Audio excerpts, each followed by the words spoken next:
दोस्तों, आज मैं आपको एक ऐसा प्रश्न देने जा रहा हूं जो आपकी पूरी जिंदगी बदल सकता है। ये कोई आम सवाल नहीं है, ये वो सवाल है जिसे पूछते ही ब्रह्मा से लेकर बुद्ध तक मौन में डूब गए। ये वो प्रश्न है जिसे समझते ही आत्मा की नींद टूट जाती है और आप उस रहस्य से भर जाते हैं जो इस पूरे ब्रह्मांड के पीछे छिपा है। सवाल बस इतना है, मैं कौन हूं? लेकिन इसका उत्तर इतना सीधा नहीं है जितना ये शब्द दिखते हैं। ये प्रश्न एक खिड़की है जो ब्रह्मांड के द्वार तक खुलती है। अगर आप इस वीडियो को लास्ट तक देखते हैं तो आप खुद को पहले से बिल्कुल अलग देखेंगे, क्योंकि मैं आपको ले चलने वाला हूं एक ऐसी यात्रा पर जो ना केवल आपके सोचने के तरीके को बदल देगी, बल्कि आपके भीतर की चेतना को भी झकझोर देगी। कभी सोचा है जो आप आईने में देखते हैं, क्या वही आप हैं? जिस चेहरे को आप अपना कहते हैं वह कुछ साल पहले एकदम अलग दिखता था और कुछ सालों बाद फिर बदल जाएगा। तो क्या जो बदलता रहता है वही आप हैं? नहीं। और अगर नहीं तो फिर आप कौन हैं? अब जरा सोचिए, आप रोज अपने नाम से पुकारे जाते हैं, लेकिन क्या आप वाकई वो नाम हैं? अगर नाम ही आपकी पहचान है तो फिर जब आप नहीं थे और नाम भी नहीं था, तब क्या आप नहीं थे? ब्रह्मांड में हर चीज बदल रही है। तारे जन्म लेते हैं, मरते हैं, ग्रह घूमते हैं, आकाश गंगाएं टकराती हैं, लेकिन इनके बीच में कुछ है जो कभी नहीं बदलता, मौन। यह मौन ही वह बिंदु है जहां आत्मा और ब्रह्मांड एक हो जाते हैं। और जब आप मैं कौन हूं पूछते हैं तो आप उसी मौन को छूने की कोशिश करते हैं। महर्षि रमण को जब यह प्रश्न बचपन में ही सताने लगा तो उन्होंने मौत का अनुभव केवल कल्पना में किया और उन्हें पता चला कि शरीर मर सकता है पर मैं नहीं मरता। बुद्ध ने घर छोड़ा, राज्य त्यागा, तप किया, ध्यान किया और अंत में जब उन्होंने आंखें खोली तो पाया कि जिसे वे बाहर खोज रहे थे वो तो भीतर था, हमेशा से। आपको पता है, ब्रह्मांड के सबसे दूर छोर पर भी जो अणु है वह उसी पदार्थ से बना है जिससे आपका शरीर बना है। क्या यह संयोग है या फिर आप इस ब्रह्मांड का ही एक केंद्र है जिसे खुद अपने अस्तित्व का आभास नहीं? यह प्रश्न सिर्फ सोचने का नहीं, जीने का है। जब आप मैं कौन हूं को दिल से जीने लगते हैं तो एक दिन आपको अनुभव होता है कि आप वह नहीं जो दिखाई देता है, बल्कि वह हैं जो सब कुछ देख रहा है। अब इस यात्रा की असली शुरुआत होती है कि यदि हम शरीर नहीं, विचार नहीं, नाम नहीं, तो फिर सच में कौन है? कभी आपने ध्यान दिया है, हम दिन भर खुद से बातें करते रहते हैं। मुझे ये करना है, मुझे वहां जाना है, मैं थक गया हूं, मैं अच्छा हूं, मैं बुरा हूं। लेकिन क्या कभी आपने सोचा कि ये मैं जो बार बार बोल रहा है, क्या आपने उसे कभी देखा है? वो कहां है? शरीर में, दिमाग में, या फिर सिर्फ एक आदत है जिसे हमने पहचान समझ लिया है? सोचिए, अगर आप अपने शरीर को ध्यान से देखें, ये हर पल बदल रहा है। आपकी त्वचा, आपकी आंखें, यहां तक कि आपकी हड्डियां हर कुछ वर्षों में पूरी तरह से बदल जाती हैं। तो अगर सब कुछ बदल रहा है तो जो आप थे वो अब हैं भी या नहीं? अगर आप वही नहीं हैं जो कुछ साल पहले थे, तो फिर कौन हैं आप? अब जरा अपने विचारों की ओर देखिए। क्या कोई भी विचार ऐसा है जो कभी बदला नहीं? बचपन में जिन बातों को सच मानते थे, आज शायद उन पर हंसी आती है। कभी जिन्हें दुश्मन मानते थे, आज वे दोस्त हैं। जो कल सही था, आज गलत लग रहा है। तो जो बदलता रहे वह आप कैसे हो सकते हैं? महापुरुषों ने कहा है कि तुम न तो शरीर हो न ही मन, तुम वो हो जो इसे देख रहा है। पर यह देखना आसान नहीं है, क्योंकि जैसे ही आप खुद को देखने जाते हैं एक नया विचार आ जाता है, हाँ यही मैं हूं। लेकिन असली मैं वह नहीं जो कहता है मैं हूं, बल्कि वो है जो इसे भी चुपचाप देख रहा है। एक प्राचीन संत कहते थे, जब तुम अपनी पहचान सब कुछ मानना छोड़ देते हो तब असली तुम सामने आता है। यह सत्य केवल शब्दों में नहीं, अनुभव में ही समझ आता है। अब सोचिए, अगर मैं शरीर नहीं, विचार नहीं, भावनाएं नहीं, नाम नहीं, इतिहास नहीं, तो फिर क्या मैं एक मौन साक्षी हूं? क्या मैं सिर्फ देख रहा हूं ये शरीर, ये मन, ये दुनिया? क्या कभी आपने उस मौन को सुना है जो किसी उत्तर के न मिलने पर पैदा होता है? वो मौन जो किसी प्रश्न को तोड़ नहीं देता, बल्कि उसे और गहरा कर देता है। जब आप मैं कौन हूं पूछते हैं तो ब्रह्मांड चुप हो जाता है, और वह चुप्पी, वह मौन, वही तो पहला उत्तर है। लेकिन यह मौन कोई खालीपन नहीं है। यह वो मौन है जिसमें सृष्टि की पहली सांस गूंजती थी। वह शून्यता नहीं जिसमें कुछ नहीं है, बल्कि वह शून्यता जिसमें सब कुछ है। जब कोई संत ध्यान में बैठता है तो वो आवाजें नहीं सुनता, वो शब्दों के पहले की स्पंदना सुनता है। जिसे हम शून्य कहते हैं वो वास्तव में पूर्णता का द्वार है। जैसे ही आप स्वयं से सारे नाम, सारे रूप, सारे विचार छीन लेते हैं, तब जो शेष बचता है वो ही आप हैं। न कोई कहानी, न कोई इतिहास, न कोई स्मृति, न कोई भविष्य, केवल एक होना। शुद्ध अस्तित्व उपनिषद कहते हैं नेति नेति, न यह न वह। जिसे तुम पकड़ने की कोशिश करोगे वो तुम नहीं हो, जिसे तुम महसूस करोगे वो तुम नहीं हो, जिसे तुम देखोगे वो तुम नहीं हो। तो फिर कौन हो तुम? अब जवाब मौन बन गया है। जब अंतरिक्ष का कोई छोर नहीं, तब आत्मा का क्या कोई किनारा होगा? ब्रह्मांड की तरह ही आत्मा भी बिना सीमाओं के है। शिव की आंख जब बंद होती है तो भीतर ब्रह्मांड नाचता है। बुद्ध जब मौन होते हैं तो शब्द जन्म लेते हैं। यह मौन वो पुल है जो आत्मा को ब्रह्मांड से जोड़ता है। आप सोच रहे होंगे, क्या मैं केवल एक मौन हूं? हां, लेकिन वह मौन जो सुनता है, जो देखता है, जो जानता है, लेकिन कभी दिखाई नहीं देता। आप वह चेतना हैं जो सब कुछ को जानती है, पर स्वयं को कभी भी जानने की वस्तु नहीं बना सकती। अब सोचिए, उस मौन की गहराई में जो चमक है, क्या वही मैं हूं? और अगर हां, तो क्या मैं केवल इस देह में सीमित हूं, या फिर वह मौन, वह शून्यता, वह चेतना सभी में एक समान व्याप्त है? जिस दिन मनुष्य ने आकाश की ओर देखा और पूछा मैं कौन हूं, उसी दिन धर्मों का जन्म हुआ।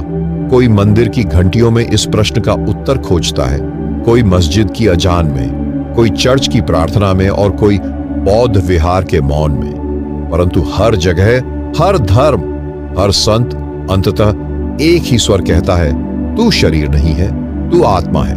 उपनिषदों में आत्मा को कहा गया है सत्यम ज्ञानम अनंतम ब्रह्म, यानी वह जो न कभी पैदा होता है, न कभी मरता है, न घटता है, न बढ़ता है, बस है, सिर्फ है। वेदों का आर्ष कहता है आत्मा न हंति न हन्यते, आत्मा न किसी को मारती है न मारी जाती है।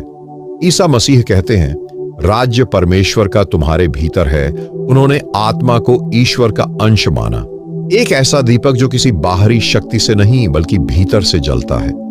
क्रॉस पर लटकते हुए भी उनका आत्मा में विश्वास डिगा नहीं। उन्होंने कहा, हे पिता, मैं अपनी आत्मा तेरे हाथों में सौंपता हूं। यह वाक्य आत्मा के अजर अमर स्वरूप को प्रमाणित करता है। इस्लाम की गहराई में जब आप उतरते हैं तो कुरान कहती है, और वह तुम में रूह फूंकता है।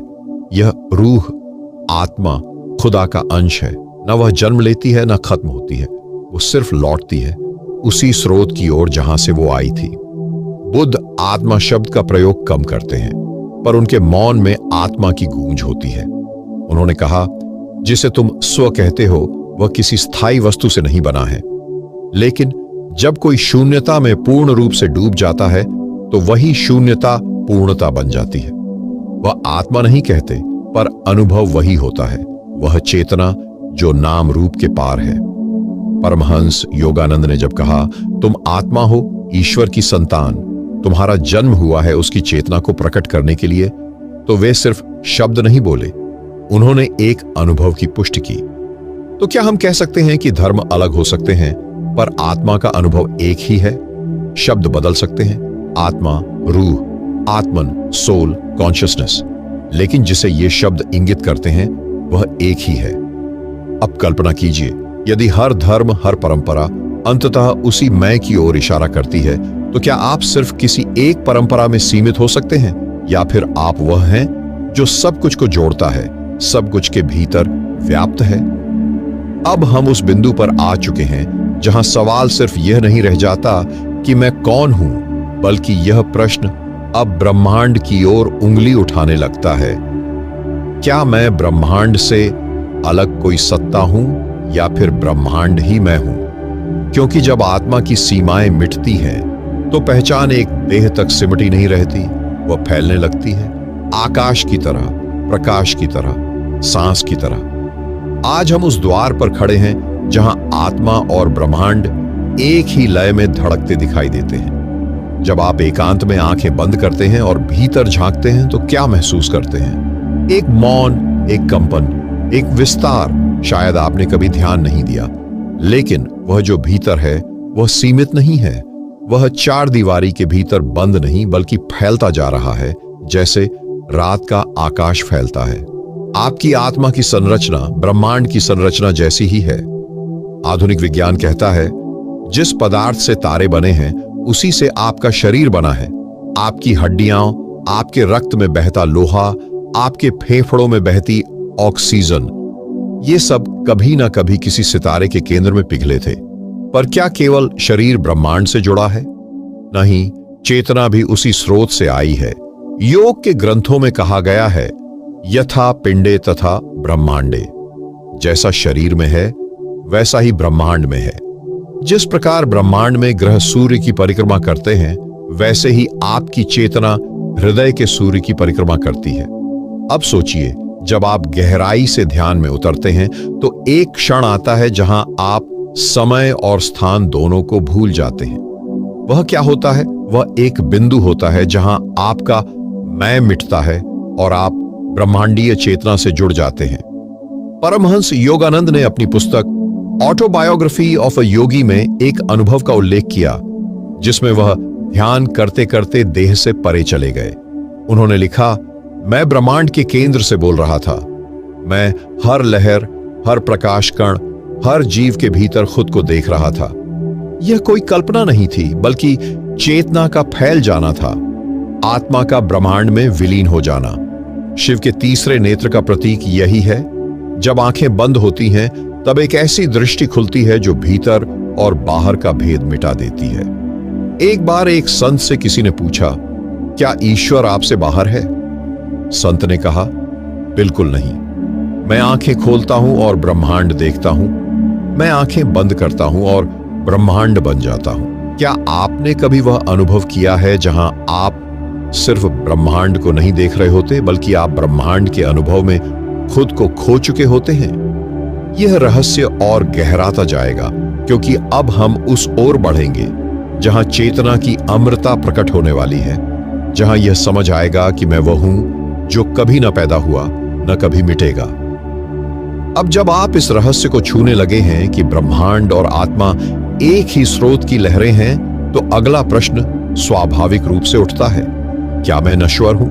क्या मृत्यु मेरे अस्तित्व का अंत है? या फिर मैं उस चेतना का अंश हूं जो कभी नष्ट नहीं होती? यहां से यात्रा और भी सूक्ष्म और भी रहस्यमयी हो जाती है। अब हम उस सत्य की ओर बढ़ रहे हैं जिसे केवल समझा नहीं बल्कि जीना होता है, क्योंकि यह वह बिंदु है जहां मृत्यु एक भ्रम बन जाती है और चेतना अजर अमर रूप में स्वयं को प्रकट करती है। क्या आपने कभी अपने भीतर कुछ ऐसा महसूस किया है जो समय से परे है? कोई ऐसा एहसास जो न तो बचपन में शुरू हुआ था न आज तक खत्म हुआ? आपका शरीर बदला है, विचार बदले हैं, रिश्ते बदले हैं, पर कुछ है जो वैसा ही है, एक सतत साक्षी, एक मौन चेतना जो सब कुछ होते हुए भी कुछ भी नहीं कहती। वेदांत कहता है चैतन्यम आत्मा, अर्थात चेतना ही आत्मा है और चेतना की एक विशेषता होती है, वह कभी नष्ट नहीं होती। आज विज्ञान भी यही कह रहा है। नासा के वैज्ञानिक तक यह मानने लगे हैं कि चेतना कोई बायोलॉजिकल उपज नहीं है बल्कि एक स्वतंत्र ऊर्जा है जो शरीर की मृत्यु के बाद भी एक सूक्ष्म रूप में बनी रहती है। क्वांटम भौतिकी में इसे नॉन लोकल कॉन्शियसनेस कहा गया है, जो समय और स्थान की सीमाओं से परे काम करती है। श्री रामकृष्ण परमहंस की समाधि को अगर ध्यान से देखें तो वहां कोई देह नहीं बोलती, कोई मन काम नहीं करता, फिर भी चेतना प्रकट होती है। यह चेतना न तो किसी विचार से जुड़ी होती है न किसी भावना से, यह तो बस होना है। अब जरा सोचिए, आप जब गहरी नींद में होते हैं तब न कोई नाम रहता है, न कोई विचार, न ही संसार। फिर भी जब आप जागते हैं तो कहते हैं मैं अच्छा सोया। कौन था जो यह अनुभव जानता था? जब कोई अनुभव नहीं हो रहा था, वह आप नहीं बल्कि आपकी शुद्ध चेतना थी। बुद्ध ने चेतना को एक बहती हुई नदी कहा था, जो जीवन से जीवन तक रूप बदलती रहती है, पर उसका सार वही रहता है। ओशो ने इसे अविनाशी लौ कहा, जो हर शरीर के भीतर जलती है पर किसी शरीर से बंधी नहीं। अब आप समझ सकते हैं कि अगर आप चेतना हैं तो मृत्यु केवल वस्त्र बदलने जैसा है, न जायते म्रियते व कदाचित। भगवत गीता की यह पंक्ति केवल कविता नहीं बल्कि चेतना की गहराई का विज्ञान है। आप एक ऐसी सत्ता हैं जो कभी शुरू नहीं हुई और जो कभी खत्म नहीं होगी। मृत्यु आपके लिए नहीं है क्योंकि आप कभी जन्मे ही नहीं थे। अब हम एक और परत खोलेंगे। हम उस झूठे मैं की पहचान करेंगे जिसे आपने सच मान लिया था, और जब हटेगा तभी सच्चा मैं प्रकट होगा। तुम अगर कभी किसी गहरे जंगल में अकेले खड़े रहो, चारों ओर से सन्नाटा घिरे और ऊपर आसमान में टिमटिमाते तारे तुम्हें घूर रहे हों, तो उस क्षण एक सवाल बहुत धीरे से उठता है, क्या मैं सिर्फ इस देह का नाम हूं, या इस शरीर के पीछे कोई और रहस्य है जो मुझे खुद भी नहीं पता।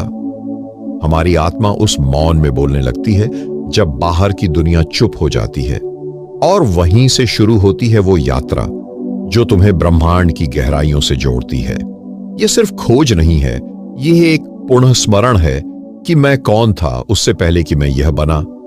क्या कभी आपने गौर किया है कि जब आप कोई अद्भुत दृश्य देखते हैं, जैसे आकाश गंगा की कोई तस्वीर या समुद्र के किनारे उगता हुआ सूरज, तो आपका मन अचानक शांत हो जाता है?